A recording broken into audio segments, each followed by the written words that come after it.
ओम श्री कृष्णाय परमात्मने नमः। इन्द्रियस्येन्द्रियस्यार्थे रागद्वेषौ व्यवस्थितौ तयोर्नवशमागच्छेत् तौ ह्यस्य परिपन्थिनौ। பகவான் ஸ்ரீ கிருஷ்ணர் உயிர்கள் அனைத்தும் அதனதன் ஸ்வபாவப்படிதான் நடந்து கொள்கின்றன, யார் தடுக்க முடியும் என்ற கருத்தை கூறினார். அப்ப இயல்புப்படி நடக்கிறோன்னா அப்படியே விட்டுடலாமா, எதுவும் பண்ண வேண்டாமா அப்படின்னு கேட்டா, மனித உடலில் வாழ்கின்ற உயிர்களுக்கு பகவான் ஃப்ரீ வில் கொடுத்திருக்கார். ஃப்ரீ வில்னா என்ன? தேர்ந்தெடுக்கின்ற ஆற்றல். நம்மளால ஒரு விஷயத்தை கட்டுப்படுத்த முடியும். பிரகிருதி என்பது, அந்த இயல்பு ஸ்வபாவம் என்பது நம்முடைய எண்ணங்களை ஒரு விதமாக தூண்டும். எண்ணங்கள் சொற்களாகும், சொற்கள் செயல்களாகும். அதனாலதான் நம்முடைய ஒரு அனுபவத்திலும், அனுபவம்னு சொல்லும் பொழுது கண்ணால பார்க்கிறோம், காதால கேட்கின்ற விஷயங்கள், மூக்கால் முகர்கின்ற விஷயங்கள், தோலால் தொட்டு உணர்கின்ற விஷயங்கள், நாவால் சுவைக்கின்ற விஷயங்கள், இப்படி இந்திரியஸ்ய அர்த்தே, ஒவ்வொரு இந்திரியத்தின் பொறியின் அர்த்தேனா அதனுடைய பொருளில், புலனின்ப பொருள். இப்ப கண் ஒரு பொருளை பார்க்கிறது, காது ஒரு இசையை கேட்கிறது இல்லையா? அது மாதிரி ஒன்னொன்னுடைய பொருளையும் நம்ம அனுபவிக்கும் போது என்ன ஆகுதுன்னா, ராகத்வேஷோ வியவஸ்திதோ, அதில் நமக்கு விருப்பும் வெறுப்பும் உண்டாகின்றன. ஒரு சில விஷயங்கள் பிடிச்சிருக்கு, ஒரு சில விஷயங்கள் பிடிக்கல. ஸ்வபாவத்தினால தூண்டப்பட்டு ஒரு சில விஷயங்கள் நல்லதா கெட்டதான்னு ஆராய்ச்சி பண்ண, சிலதெல்லாம் பிடிச்சிருக்கு, சிலதெல்லாம் பிடிக்கல. சில மனிதர்களை பிடிக்கும், சில மனிதர்களை பிடிக்காது. சில விஷயங்களை பிடிக்கும், சில விஷயங்களை பிடிக்காது. இது எல்லாத்தையும் எது முடிவு செய்கிறது? ஸ்வபாவம். ஆக ஸ்வபாவம் தான் நம்முடைய எண்ணத்தை, விருத்தின்னு சொல்லக்கூடிய அந்த எண்ணத்தை வழி நடத்துகிறது. அதை பேஸ் பண்ணி தான் நமக்கு எண்ணம், அந்த எண்ணத்தை அடிப்படையில் சொல்லும், சொல்லின் அடிப்படையில் செயலும். இப்படி ஒவ்வொருத்தருமே தன்னோட இயல்பு படி, இப்ப என்னோட இயல்பு என்னன்னா, 4 பேரை போய் நல்லா சாத்தணும், நல்லா அடிக்கணும் போல இருக்கு அப்படின்னு ஒருத்தனோட இயல்பு சொல்கிறதுன்னு வச்சுக்கோ, மனசுல இங்க என்ன தோணுதோ அதை செய் அப்படின்லாம் சொல்றாங்களே திரைப்படங்கள். அந்த மாதிரி ஒருத்தர் வாழ்ந்தா என்ன ஆகும் அப்படின்னா, அவ்வளவுதான், அவன் தனி மனிதனுடைய வாழ்க்கையும் அழிந்து போகும், சமூகத்திற்கும் அது தீங்கை விளைவிக்கும். ஒவ்வொரு மனிதனும் தன்னுடைய விருப்பு வெறுப்புப்படி வாழ போறான்னு சொன்னா என்ன ஆகும்? அவ்வளவுதான். அப்ப அதனாலதான் பகவான் சொல்கிறார், தயோஹோ ந வசம் ஆகச்சேத், அந்த விருப்பு வெறுப்பின் வசத்தில் நீ ஆட்பட்டு விடாதே, அதுக்கு நீ அடிமை ஆயிடாதேப்பா.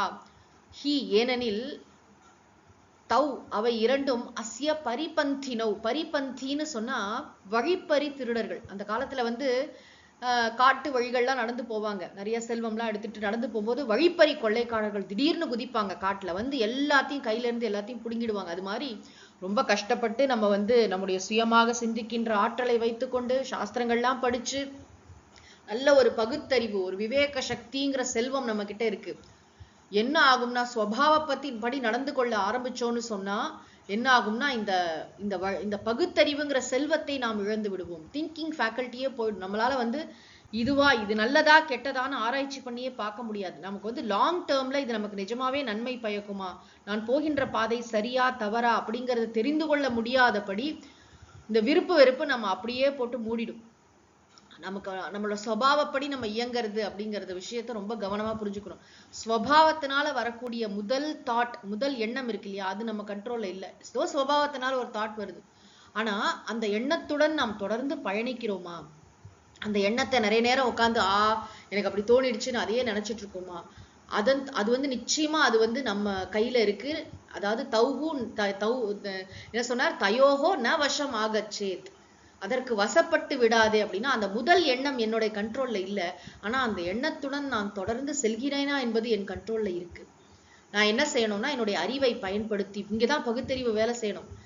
இங்கதான் ஃப்ரீ வில்ல பயன்படுத்தணும். நமக்கு இங்கதான் பகவான் புருஷார்த்தம், முயற்சி, இந்த கீதையின் முதல் 6 அத்தியாயங்கள் மிக ஆழமாக மனித முயற்சியின் முக்கியத்துவத்தை உணர்த்துகின்றன. இங்க உனக்கு அறிவு எங்க போச்சு அப்படின்னு கேட்கறோம்ல, ஒரு தப்பு செய்யும் எங்க போச்சு அப்படின்னு, அது எங்கேயும் போகாம அந்த முதல் எண்ணம், தவறான எண்ணம் வந்தா கூட அதை எப்படி இக்னோர் பண்ணணும், அது எப்படி மாற்றாக வேற என்ன நல்ல விஷயமா இதை மாத்தணும் அப்படிங்கிறத பார்க்கணுமே தவிர, அந்த எண்ணத்தோட தொடர்ந்து போகக்கூடாது. அது சம்பந்தமா அது அதனால தூண்டப்பட்டு பேசக்கூடாது, அதனால தூண்டப்பட்டு செயலில் இறங்கக்கூடாது. இதெல்லாம் நம்ம கண்ட்ரோல்ல இருக்கு. வாழ்க்கையில எதெல்லாம் நம்ம கண்ட்ரோல்ல இருக்கு, எதெல்லாம் நம்ம கண்ட்ரோல்ல இல்லைன்னு தெரிந்து கொள்வதே ஒரு பெரிய அறிவு தானே. முதல் எண்ணம் ஸ்வபாவம், இந்த பிரகிருத்தினால வரக்கூடிய முதல் எண்ணம் வேணா என் கையில இல்லாம இருக்கலாம். ஆனா அந்த எண்ணத்தை நான் செயல்படுத்துகிறேனா, அதை இன்னும் ஆழமாக நினைக்கிறேனா, அதை பற்றி பேசுகிறேனா, அதன் போக்கில் செல்கிறேனா என்பது நிச்சயமாக என் கையில் இருக்கிறது. அதனால கவனமாக இந்த இந்த இந்த ஒரு சக்தி இருக்குல்ல நம்ம கிட்ட, இதை சரியாக நம்ம பயன்படுத்தணும்.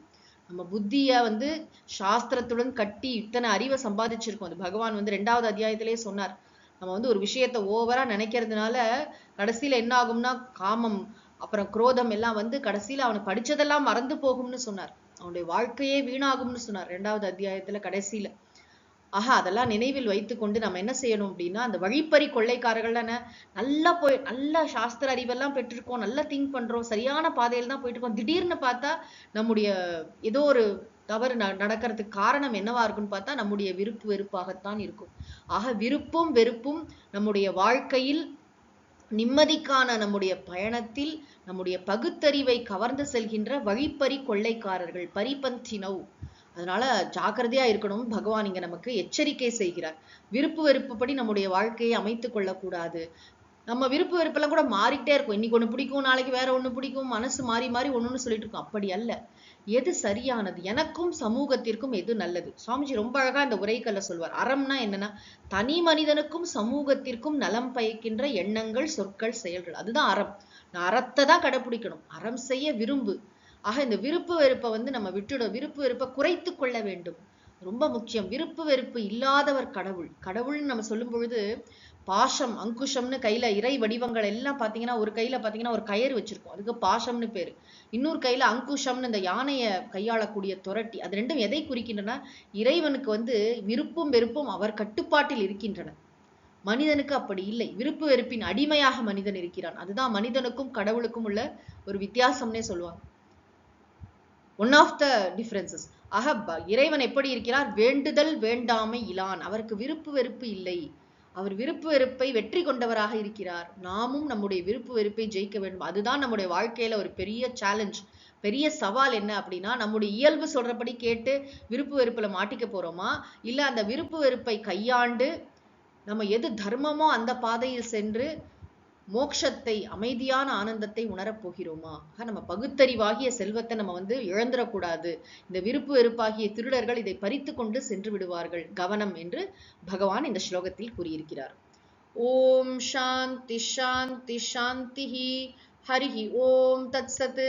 சர்வம் ஸ்ரீ கிருஷ்ணார்ப்பணமஸ்து.